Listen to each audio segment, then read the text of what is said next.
حضرت عبداللہ ابن عمر فرمانے لگے کہ نبی پاک صلی اللہ علیہ وسلم فرماتے ہیں 3 لوگ سفر کر رہے تھے، رستے میں طوفان آ گیا، تیز بارش شروع ہو گئی، تو حضور فرماتے ہیں وہ تینوں بارش سے بچنے کے لیے ایک غار میں چھپ گئے۔ ان کو پتہ ہے پرانے زمانے کے اندر غاریں ہوتی تھیں، اور لوگ جب سفر کرتے تھے لمبے تو پتھروں اور پہاڑوں کے بیچ میں سے سفر کرتے تھے۔ وہ غار کے اندر چلے گئے۔ اب چونکہ طوفان بہت زیادہ تھا،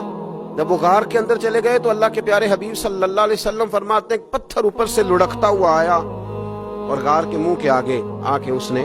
غار کو بند کر دیا۔ اب اتنا تیز اور اس مضبوطی کے ساتھ وہ پتھر لگا اور اتنا صحیح فٹ ہوا کہ اندر روشنی آنی بھی ختم ہو گئی۔ اب 3 لوگ ہیں،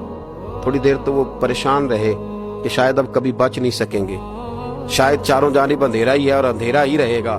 شاید یہاں سے نکلنے کے لیے اب ہمیں کوئی رستہ میسر نہیں آئے گا۔ وہ پہلے تو پریشان ہوئے، پھر کہنے لگے یار اس طرح کرو، ذرا غور کیجئے گا میری بات پہ۔ فرمایا اس طرح کرو، اگر کوئی زندگی میں نیکی کی ہے نا تو ذرا اس نیکی کو یاد تو کرو، اور یاد کر کے اس مالک کے حضور عرض تو کرو، وہ کریم ہے، کوئی آنکھوں شاید من جاوے تے گل کم تتڑی دا بن جاوے، عرض تو کرو ان میں سے۔ یہ آپ اندازہ فرمائیے، یہ بات بیان کون کر رہا ہے؟ یہ مدینے والے رسول بیان کر رہے ہیں، یہ نبی پاک علیہ السلام نے بیان فرمایا۔ یہ وہ کہانی ہے جو ہمیں ہمارے نبی پاک نے سنائی، رسول کریم علیہ السلام نے ہمیں بتلائی، یہ داستان محبت۔ حضور فرمانے لگے ایک نے ان میں سے ہاتھ اٹھائے اور اس نے انداز کیا چھیڑا، عرض کرنے لگا اللہ تو جانتا ہے نا میں نے بکریاں رکھی ہیں، میں غریب ہوں، مزدور ہوں، اور مالک تو یہ بھی جانتا ہے کہ میرے بچے بھی ہیں، بیوی بھی ہے، پر میں جب بھی گھر لوٹا ہوں تو دودھ میں نے بچوں اور بیوی کو پہلے نہیں دیا، بوڑھے ماں باپ کو پہلے دیا۔ اللہ میں نے ان کے ساتھ ہمیشہ کرم کے بازو کھول کر معاملہ کیا۔ وہ غار میں تنہا بیٹھے ہیں اور اپنے مالک کو منا رہے ہیں۔ عرض کرتے ہیں اللہ تجھے یاد ہے نا ایک رات جب میں بڑی دیر سے لوٹا تھا، لکڑیاں کاٹتے، درخت تلاش کرتے، مجھے دیر ہو گئی، میں دیر سے لوٹا تھا،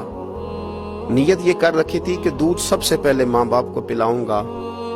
مالک جب میں لوٹا تو وہ بوڑھے تھک کر کے سو گئے تھے،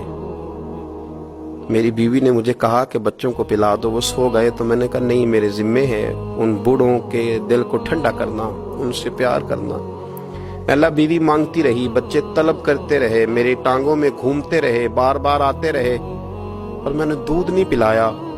اے مالک فجر ہو گئی، آفتاب طلوع ہونے کا وقت آ گیا، پر میں نے ماں باپ کے بیدار ہونے کا انتظار کیا۔ اے اللہ وہ جب اٹھے تو ان کی آنکھوں میں جو میرے لیے دعا تھی اور ان کے سینوں میں جو میرے لیے کرم تھا، اگر تیری بارگاہ میں وہ نیکی قبول ہے تو مالک پھر رحم فرما، نہ اس مشکل سے آسانی عطا فرما۔ سنو سنو، رسول کریم صلی اللہ علیہ وسلم فرماتے ہیں کہ اس بندے کی دعا مکمل ہوئی تو پتھر تھوڑا سا سرک گیا، اور اتنا سرکا کہ آسمان نظر آنے لگا۔ جس نے ماں باپ کو منایا ہے،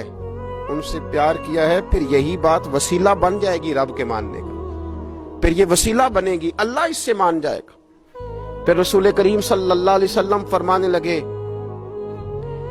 دوسرا بولا اور عرض کرنے لگا کہ اے اللہ تو جانتا ہے مجھے اپنے چچا کی بیٹی بھانے لگی تھی، میں اس کی طرف رغبت کرنے لگا تھا، اور میں نے جب اس سے جا کے ارادہ کیا کہ میں تیرا طالب ہوں، تو اس نے مجھے کہا کہ پہلے 100 دینار لاؤ بانا، تو اللہ میں نے مشقت کر کے 100 دینار جمع کیے، اور جب میں پوری طرح اس پر حاوی ہو گیا، وہ میرے قبضے میں آ گئی اور گناہ کا میں نے ارادہ کر لیا، تو اس عورت کے منہ سے ایک جملہ نکلا کہ اللہ سے ڈر، اے مالک وہ میرے قبضے میں تھی، اے اللہ میں گناہ پر قادر تھا، میں چاہتا تو گناہ کر لیتا، لیکن جب اس نے تیرا نام لے کے کہا نا کہ اللہ سے ڈر، اللہ میں ڈر گیا، میں اسے چھوڑ کے آ گیا۔ اگر تجھے یہ بات پسند ہے تو پھر نکال دینا اس مشکل سے، پھر کر دینا کرم۔ اللہ میری بھی تو چڑھتی جوانی تھی نا، میں بھی تو سب کچھ کر سکتا تھا، پر تیرے لیے، تیری خاطر میں لذت گناہ سے باز رہا، تو اللہ تو رحمت فرما دے۔ حضور فرماتے ہیں اس کی دعا مکمل ہوئی تھی کہ پتھر تھوڑا اور سرک گیا. پھر تیسرا بولا اور اس نے بول کے کہا اے اللہ ایک مزدور کو، ایک دیہڑی دار کو، ایک غریب کو میں نے کام پہ رکھا ہوا تھا، یہ تیرا اور میرا راز ہے اللہ. وہ مزدور وہ دیہڑی